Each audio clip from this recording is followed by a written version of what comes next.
Master Chief recovered something. Sacred ring. Halo. When I touched the object, it felt different. What does one do with a superhuman you're not sure you can trust?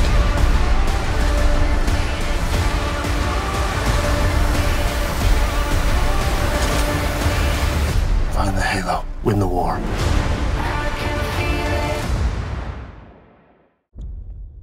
Nothing's better than a win. Except a win with BetMGM. We got you feeling the fire, lighting up the court, bringing the house down. Now, you're winning with the king of sportsbooks. You know what to do.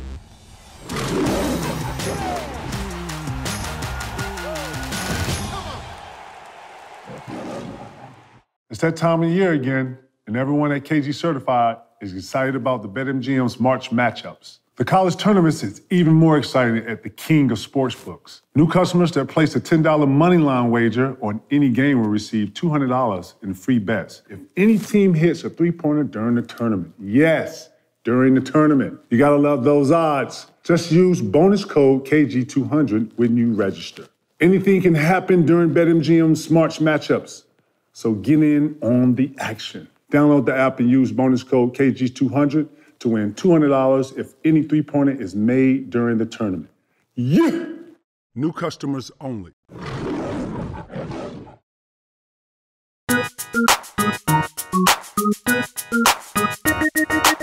Previously on KG Certified.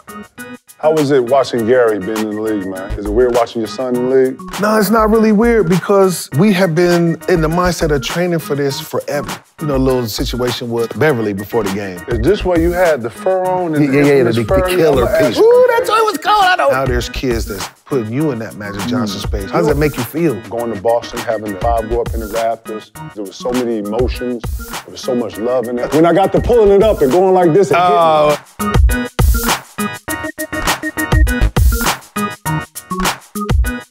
I have been watching the MVP race. And the other day I watched the two bigs play each other, Djokovic and Embiid. That same night of them two playing, I think Cat had 60. Who, in your estimate, not only is the best big man in the league, who do you have winning the MVP? I would say the best big man. And why is he the best big man in the league? I'm going with Embiid. If you look at Embiid, man, his footwork is too cold. His shakes, he bigger than everybody. Fact. Besides Joker, probably. He bigger than Joker too, but I think he the biggest guy in the league. He very nimble in his footwork. Like, the man be Euro-stepping cleanly. One-legging. And if you look at his pick and pops, he's shooting like 67% on the pick and pops right in the elbow area. That's his thing. He catch it. When he take one dribble and pull up at the dots, he basically on a Nerf hoop. Yeah. He's shooting like 67% when he go left on his pick or pop. You know, I done read the analytics and all that, so I'm looking at his numbers. Dude, his numbers is too hard. 66%. You like his finesse versus his power? I think I would rather him use some power more often because to me, if I got to guard Embiid, I want you shooting that three. Right, I was about to that 30% shit you shooting right, I'll give you that, because when you come down here, bro, I can't do nothing. Facts. Nobody in the league can do nothing. So to me, when you decide to pull up a three, woo, thanks, Joel, you saved us. Like, to me, when I watch him shoot threes, I'll be like, he must be tired. Because why would you pull up from 21, Joe, when can't nobody do nothing with you down here? I get it, though. And then too, I want to show his versatility. I was about to say, yeah. I'm going to show you my versatility I'm going to score 50 on you instead of 40. That's how I'm going to show you my versatility. Like, you thought I was only good for 35 tonight. I'm going to show you I was good for 50 tonight because I'm going to come down here. I like Embiid as the best big in the league, but when I actually watch how they double team him, I watch how he throws out of, I watch how if he's making other players better, that's where it kind of gets shifty for me. I think Cat, out of all of them, is a better scorer. Oh, he's more skilled now. He's more skilled. Like, he can bring it down, his jumper's better and all that type of thing. But Joker... Buddy just so big. Nah, but Joker is able to get everybody. Djokovic is seeming like he comes off like the Bill Walton. He comes off like, you remember Bill Walton was dropping and dipping, and he comes off like that. To see Joker, like, he'd be the Cat, then we all in the hood, he'd show up at the gym, man, this buddy he ain't got no muscle tone, he ain't looking like nothing. Killing everybody. Then, but by the time he do you one of these and hit you with one of them up and unders and shoot the three, First thing you gonna say when you leave, like, man, that white boy could hoop me. You know how it be in the hood? Like, that white boy was killing you. And then you gonna tease your boy, like, boy, he was killing you. You know what I'm saying? You ain't gonna let him know he was killing, but when y'all get back home, you gonna let him know buddy was killing you in the neighborhood. I like Embiid, though. You know, even though I'm a huge Cat fan, I like him by a little bit, and I think he's gonna become this year's MVP. Now, I think Cat, as far as jumpers, skill set, and all them things, I think he's more skilled. But I think Joel just bigger. Yeah. And that's hard to guard, that size, bro. When he get down here on the post, he's big. It's almost like I remember I seen a picture one time. You was guarding Yao. You was guarding Yao Ming with two hands, and you was like right here, but Yao was still right here. You was behind, like, damn, he got Lord looking small. You know, Yao had calves this big. So I'm like, I was turning his joint like 8'1". I'm like, right? Phil's like, I need you to contest. I'm like, I can't even get it. Man, he had 2 feet to paint. One time you was behind him like this, right?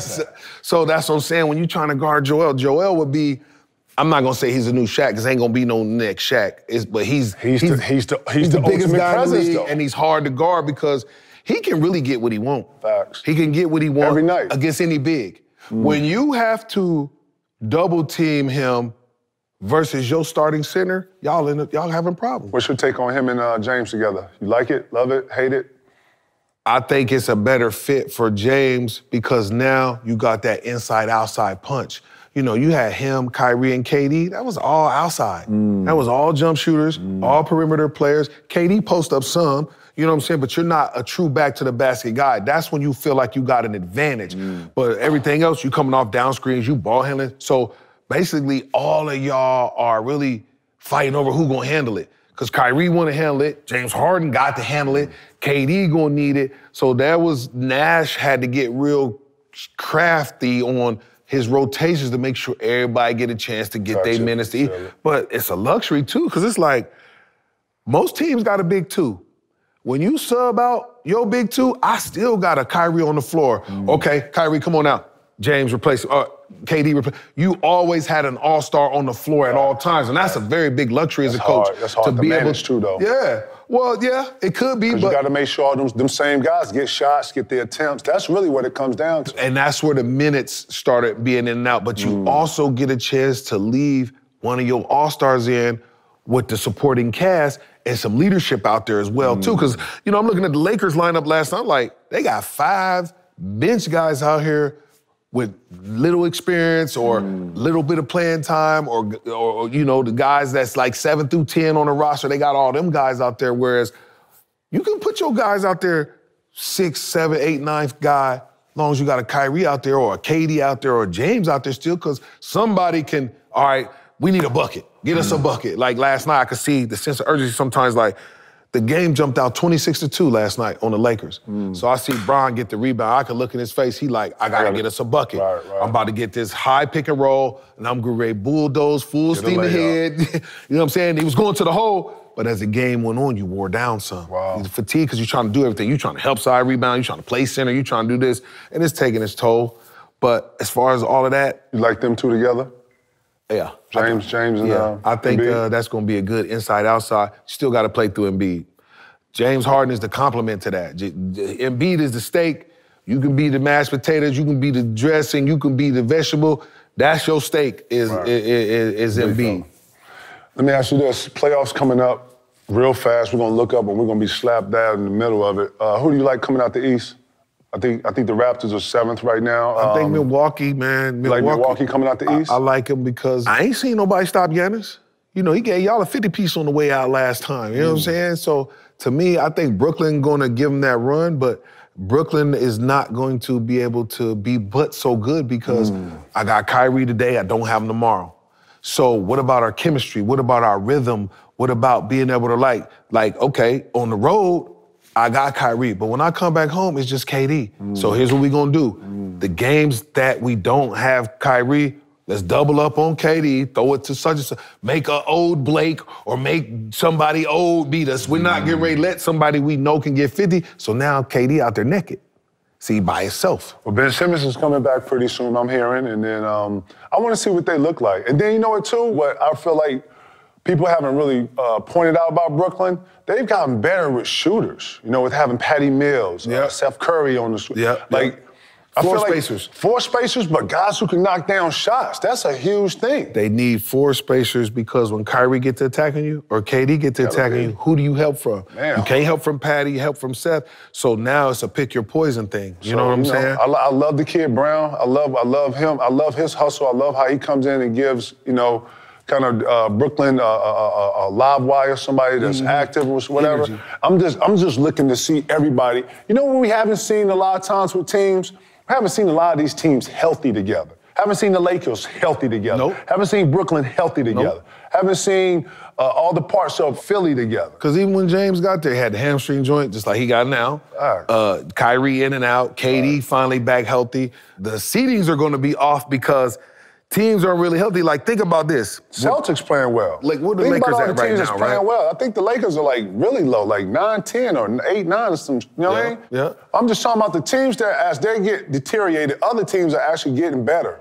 But when the playoffs come, everybody's going to have their team full throttle or close to full throttle. And that's what I want to see. And here's the tricky part. So you are the Lakers. Now all of a sudden AD come back. If he had at least a month to get ready and get some type of conditioning in, are they really a play-in type of team? So now this is how there's upsets because y'all the AFC, y'all do the play-in. Y'all get in on the AFC. AD come back. Now he got 5-6 weeks under his belt and he don't get injured. They're not an AFC for real now. Listen, man, don't nobody want to see the Lakers coming in and no AFC, man, or you want to see Brooklyn. You know what I'm saying? That's what I'm saying. Those type of things, because of the injuries, it's going to throw the seedings off, and now you're going to have some matchups where the Blazers, it was years ago, it was like they had a chance to take the seed. They put all the young guys in. This was, I think, JR's rookie year. They put him and Simons in. They played 48 minutes. I remember this. They rested Dame and them because they was like, you know what? They was down 30 to Sacramento. I remember that. And came back and beat Sacramento because if they had lost, they was not going to have the Westbrook and them match up in OKC, but they end up winning, so they had to match up anyway. But y'all tried to tank the game because you started in 48 minutes. You put my son out of street clothes. He played 48 minutes. Simons played 48 minutes. You ain't played Dame or nobody. Sac had y'all down 30 because y'all was trying to see matchup thinking that, you know what I'm saying? But these injuries, when teams come back, teams are going to be ready. I don't know if AD going to be healthy enough to come back because at the end of the day, you might be good for the first 6-7 minutes. Lord, you got to have some gas in your tank. And then the thing about him coming back so late with the playoff games being every other day, back-to-back type of things, how's your recovery? Like you come out on Monday and go hard, you're going to be sore as hell Tuesday. Man, he going to have to play through it, man. You're going to have to, but I'm just saying, when you get fatigued, you get fatigued. It's the playoffs, man. It's the playoffs, man. It's a whole new time, whole new season, and it's a different energy, so. Difference in eras. We both came out in 95 in the draft. What do you remember about draft night? Man, Lord, it's crazy because I was there and, you know, my dad had said the next morning, I was sitting there and I was just looking out the window, looking at the tower, and he was like, do you know what just happened to you? I'm like, what you mean? Like, what happened? Like, he's like, do you know what just happened? Do you know what you just went through? I'm like, getting drafted? He like, yeah. I'm like, yeah, that's part of the process. Like, to me, it was like, yeah, it's the next step. It's the journey. Like, this the next step. But now that I'm out of it and I'm looking back on it, it was like. What was he saying to you? No, I'm just looking at it like now because I'm watching my son, like, just watching, I'm like, damn, this was like a super feat. Like, and my son looking at it the same way I was because we have been talking about this since you was 5 years old, so you're not, like, shocked that you in the league. This is what we was working for, like. And that's the same mindset I want. Like, all them years in the locker room, all that working, I like, this is what I'm supposed to be doing. Like, I'm gonna tell you one of the most difficult things that parents haven't found when you are trying to propel your child in sports. You have to find the balance without making your kids not believe in themselves, Lord, because you can't do this. Work hard, you can go lead it. But in case you don't, like if every time I tell you to accomplish a goal and I hit you on the back end with, in case you don't, how you all in, but you got a backup plan. That means you don't believe all in. If me and you starting a record label, like, Lord, we're gonna start a record. But if we don't get the record label, man, we ain't working Popeyes. Like, we're not all in if we talking about, let's do this, but. Ain't no plan. Let's do this, yeah, ain't no This is the plan. Now, but as an athlete, right, years ago when I was doing my speaking engagement, I labeled the term for athletes the Al-Qaeda syndrome. And people say, what's the Al-Qaeda syndrome? I said, during the 9/11 and the Al-Qaeda thing, what was the number one thing that them boys went to flight school that they didn't learn? Just like athletes. How to land. How to land. Yeah. So when you coming up, everybody, you're gonna be great, man, work hard, you go to league. Keep going, man, you're gonna go to league. Keep going, you're gonna do this, you're gonna do this, you're gonna do this. All they doing is teach us how to take off. Right. But since don't nobody ever say, well, if you don't make it to the league, ain't nobody talking to you about how to land, because everybody talking about you taking off going to the league. Right. Who sat there, who in your corner is really propelling you and pushing you and then hit you with a butt? Bro, you don't believe in me all the way, like you gonna get offended. Nah, I don't think your album was good. So never learning how to land as an athlete is what damages, because you great, you great, you great, you great. We take off. But what happens when that kid, like my son, you invested 15 years of your life doing an internship to maybe make it. Right. So what happens when that kid don't make it, but nobody talked to him about a backup plan? He don't got no way to land. That's why you'll see somebody 35 still trying to get in the G League, or they think they still got it. Nobody in life taught them how to land. So to me, the way I teach my kids how to land is, we don't talk about your backup plan. I weave your backup plan within it without talking about it. By just staying on your neck about your grades and your academics and your education. Because there's a progress to how you make it in sports. Well, there's also a progress to your academic career and the livelihood of you going to college or graduating. So as long as you keep those aligned, I don't have to keep talking to you about in case you don't make it, in case you don't make it, in case you don't make it. I'm gonna weave your academic plan so if something would have happened to you your junior year in high school, you were still on pace to go to college, graduate, and still become something in life. So we don't have to talk to you about your backup plan, which can be a discouragement or a, y'all don't believe in me all the way. So as a parent, I had to find a way to weave the backup plan in without talking about it, because don't nobody talk to us about how to land. Can parents push too hard? Parents push too hard. As a coach, I watch parents push too hard because a lot of times in life, when you didn't do something. Parents living through the child. Living through the child. Or, man, when I was younger, like me, I didn't have nobody supporting me and trying to train me like I do my kids. I ended up making it, but when I see parents who be like, a lot of times just talking to them like, man, the way I'm doing my son and this and that, nobody did that. And you get to living through your kid, but you get to yelling at them wrong, or you get to screaming at them because you want it more than your child wanted. And that was where I had to accept with my second son. You know, I had to tell his mom, I'm not going to ruin a relationship with my son because he don't play sports. I had to stop coaching him because I screamed, hey, pick it up, pick it up, pick it up. And yelling at him hurt his heart and hurt his feelings. So this ain't coach's dad. I don't care what a kid say. When your dad coach you, when you hear that yelling or you hear that come down on you, that's my dad coming down. That ain't my coach coming down on me, because when you get in the car, it don't stop. You ain't gonna be at the dinner table, hey son, when you was at practice, you can't let it go. So I had to accept in dealing with my son to make him understood. I told his mom, I'm not getting ready to lose a relationship with my son, trying to love a sport more than he does, or love him wanting to be it more than he wanted to be it. And that was all part of my acceptance. And there's a lot of parents, especially in the hood, you know, dads, you know how they, boy, you know how that be. So a lot of them parents be living through their children to be something because they weren't. And then you got a lot of them parents who waiting, trying to push their kid to the league, or make them actors, star actors. So we need that money. So what is your real drive and push behind your child? Is it that you want your child successful, or you want your child successful because you ready to, you know what I'm saying? Because I know cats who come into this league, parents controlling the money, we in charge of finances, talk to me first, you know what I'm saying? Doing too much? Doing way too much. And as a child, man, it's easy to be emotionally manipulated by people that you can't tell no. You know, a lot of times you can't tell your mama no as a child, or your uncle no, or your father. Like, my mom had 5 brothers. So if I got my uncle, you know, had a Nike deal, if I get him some Nikes and sweatsuits, as soon as Unc said, nephew, all right, Unc. So it's either by nobody or 5 sweatsuits and 5 pairs of Jordans now. It's because it can't come around with no 1, 2 pairs. So let me ask you this: how do you, if you're a kid, you're coming out, how do you even control your own destiny when your parents have that? To me, when I hear stories like this, I really think that the parents are really hurting the kid. The kid don't have a chance to actually take over or have a say in their own buildup of their own careers. That can't go like that. Now, I can see a mom and dad and parents actually in here guiding their kid, but to be in here all the way 100 and just in the way, yo, a lot of times to stuff that they don't even have no experience in. You know, I'll be looking at it like it's really hurting the kid. And well, a lot of parents do it. Well, I'm your mom. I'm older than you, so I know. You know how that hood gonna go. I know better than you. I get it. And whatnot. And it's not fair, and it's hard for a child. It take a long time.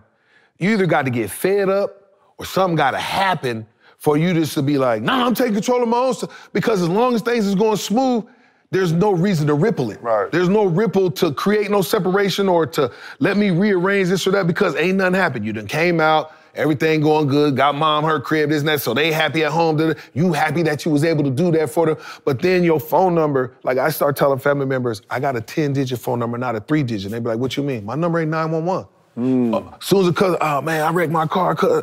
Or I got a home, but man, you know, man, me and my girl got into it, we got put out. The hardest thing about making it is that the micromanaging of your life and people in your life. Because it's hard to tell people, when you at home, you selling dope and doing this thing, somebody, hey, I mean, let me get it. Man, I ain't got it. Only reason they know you got money by what you driving, what jewelry you putting on, or how fresh you dressing in the league. They know well, you. I had a family member, I had an uncle tell me one time, man, you signed this contract with Portland, you signed this contract with Minnesota, you signed this contract with Dallas, man, you can give me $150,000, man. Right, and we're standing on it, huh? And really, and had expectation, like, I could tell the way you said it to me, you already had plans for that money.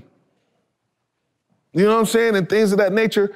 And it's painful because that money is going to cause some type of pain sooner or later because the moment that your life changes, when you start getting older and start responding like, hold up, I gotta start putting this up for my kids. I gotta start putting this up for my family. I gotta start putting this up for me. Now you acting funny. Oh, now he this, now he... No, I'm not acting, first off.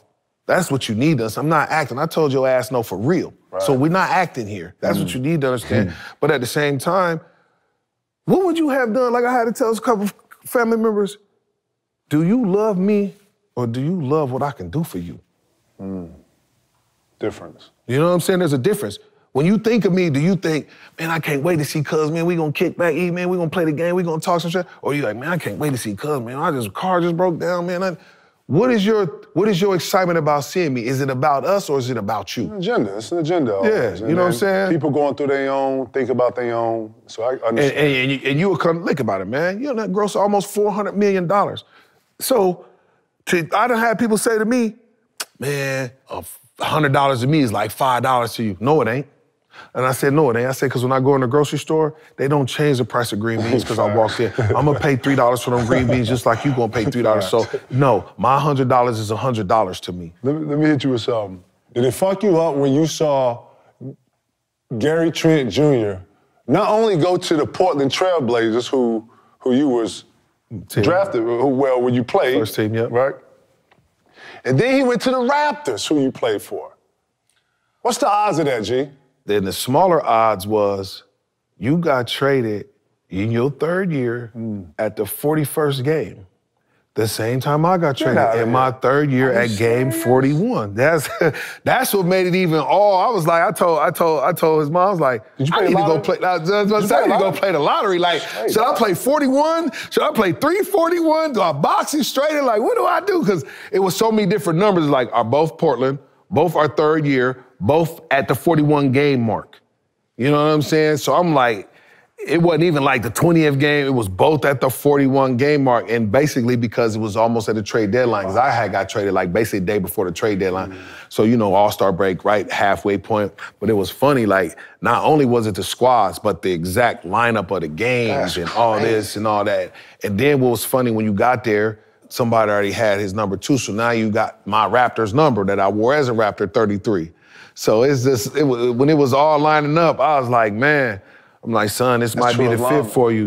You got in there, you got some opportunities, you know, you got your little money and whatnot. But it's still so much work to be done. It's still so much work to be done. There's still a lot of development to you. There's still, you're 23, there's still a lot of development to your life, to your personal life, to your personal understanding of a lot of things, because what he's not understanding is this shit is going by fast.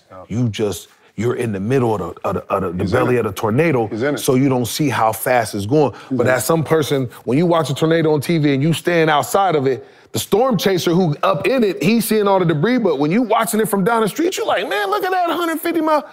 I'm watching you spin at 150 miles an hour, but since you, the hurricane, you don't realize how fast you're spinning. Right. You know, and that's what I'm trying to get understand, because that's why those awards and things like you get now, or retirements in Jersey, it's now that you, it's almost like a speeding car. When you brakes, everybody hitting you in the butt now, because you've been going so fast, everybody been going fast behind you. Now you hit the brakes, you getting rear-ended. It's because you came to a stop now. Right. So now that you came to a stop, oh, the Jersey retirement, oh, kids now, now I'm at a parent-teacher conference now.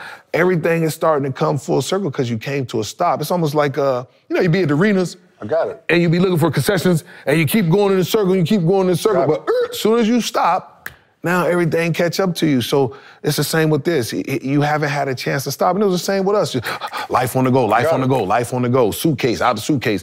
So now he's not, I get a chance to appreciate things now. Like I was talking about my Jersey retirement. If my college would have retired my jersey while I was playing, to me, I would have just took it all in stride and it would have just been something else. Now that it happened after I'm removed from basketball, my life moved at a different pace. I'm not in a suitcase 4 or 5 days a week. I'm not on an airplane 4 or 5 days a week. I'm at home now. I'm at parent-teacher. I'm in my community. My breaks and my movement has slowed down so much that a lot of things have been able to catch up with me to appreciate. Could we actually see one day in the All-Star game, father-sons idea, probably on like a Friday night where the Currys play, the Grants, the Bibbies play, the Trents. Kenyon Martin. Yeah, Kenyon Martin. The Thompsons. Could we ever see a father-son duo playing each other for like a prize money for like $3 million? Oh, see, now you trying to winners take $3 million. Now you trying to get me back in shape, Lord. All the father-son Currys against the Trents. We got the Bibbies against the, you know what I'm saying, and the Thompsons, and it's just a little prize on Friday night. I seen Dale still shooting, you know what I'm saying? You seen that? Yeah, because you know he do commentating. I seen a couple. Yeah. I think the Currys will probably win. Hold on, what's the handle like though? I know he never had it. He don't need it though. I know Quick torch. He gonna pass it to Steph or Seth, let them dribble all around and get tired, and then he gonna. No, I'm asking first off, could you see something like that if it's like a prize money, like $4 million? Oh, it's a beautiful thing. You can make it real intense now. Put the money out there. Call your own fouls. Yeah, it's gonna be a foul. We're gonna play to 7. Oh, you can't call your own fouls out here. Your dad's out here. The dad's got to be able to call their own fouls. Yeah, it's gonna be too. We're gonna have to have an official, Lord. We have to have an official? Yeah, because I got $4 million. I'm about to lose. So ones and twos. Ain't no threes. Oh, ones and twos? Ones and twos. We're going to 7. Prize money, $3 million. Sponsored by Moneyline. It's not gonna stay. It's not gonna stay family oriented. It's not family oriented. We're trying to win the $3 million. That's what I'm saying. It's almost like Big Three joint. Like big 3. We at game bucket, and I go up. If it's kind of almost a foul, Lord, I need another opportunity. I need another opportunity at the $4 million. I ain't about to be honest in that moment. First off, everybody's kids out here is well off. Everybody out here kids making 100 or something. Yeah. This little $3 million, you know what I'm saying? Yeah, I need that still. We need that still. Yeah, man. Let's hit the court, man.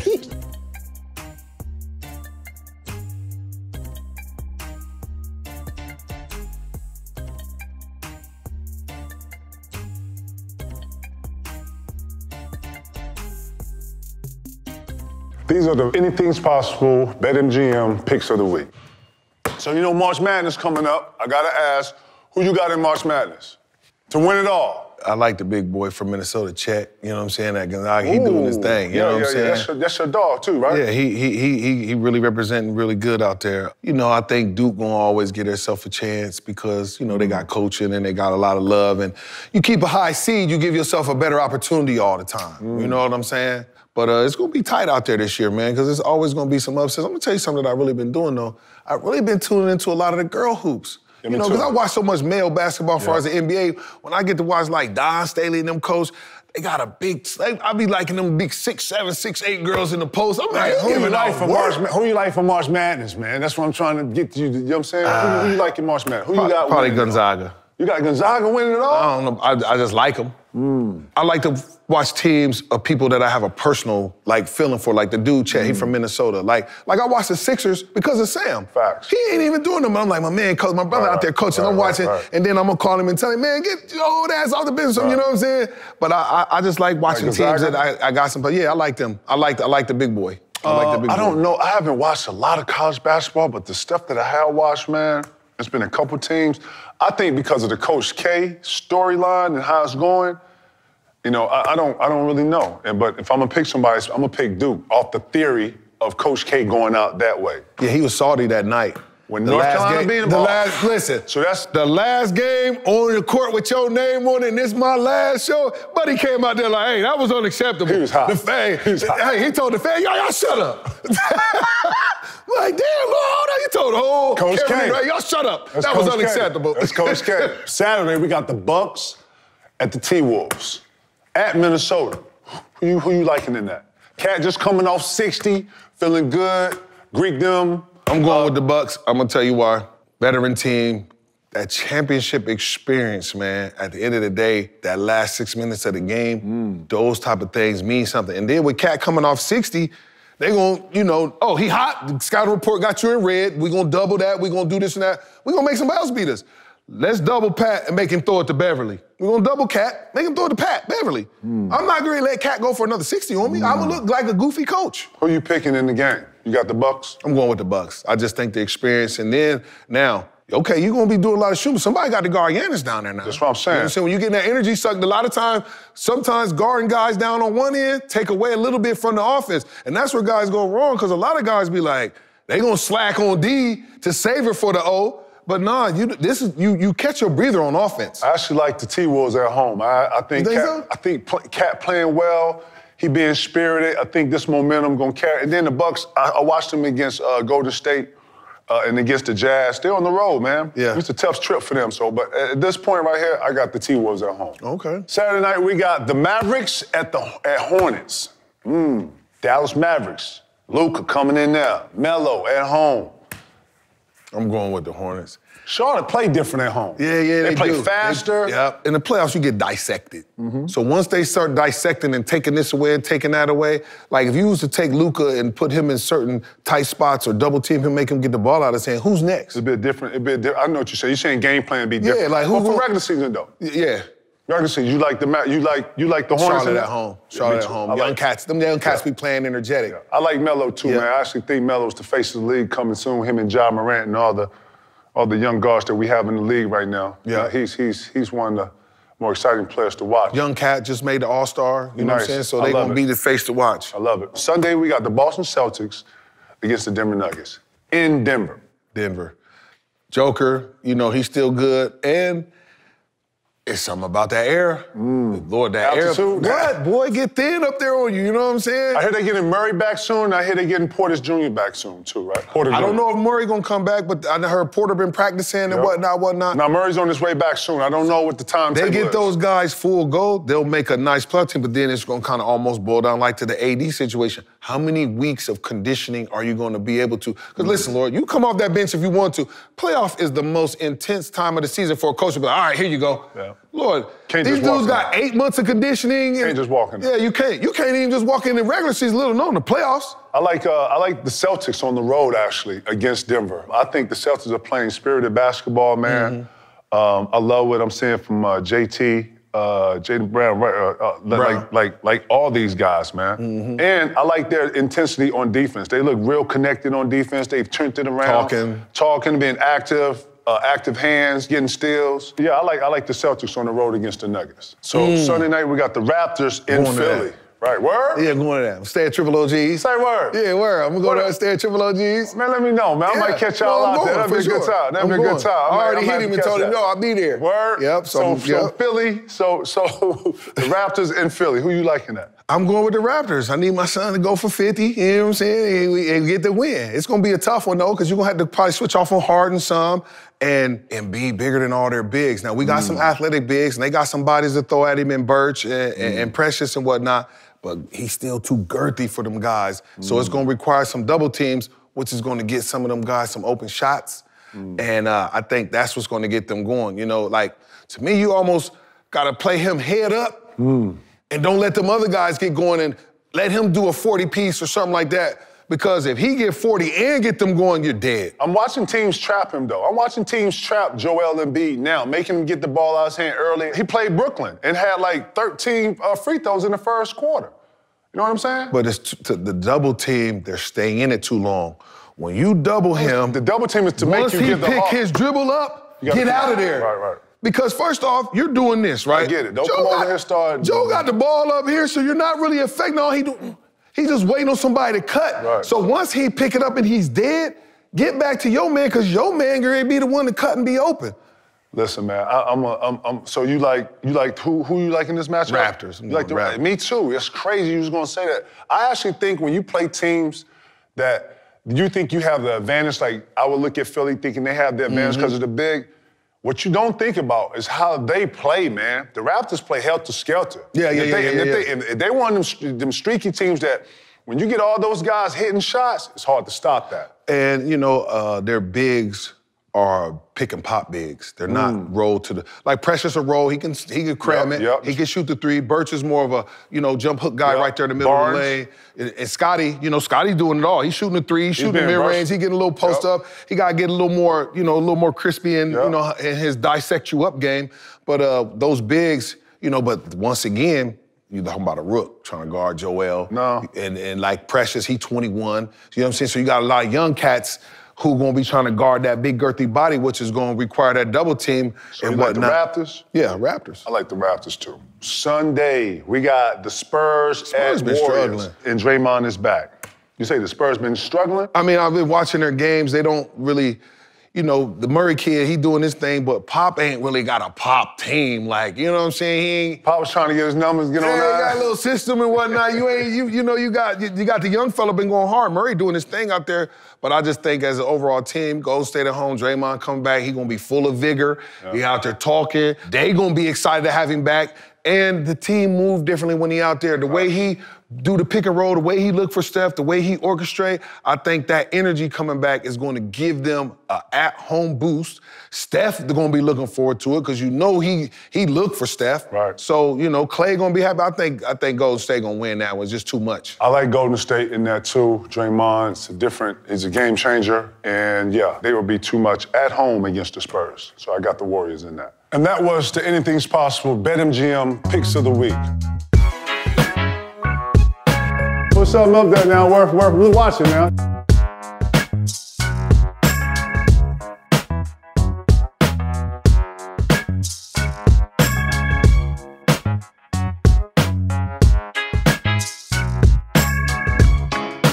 And that's a wrap. Do it.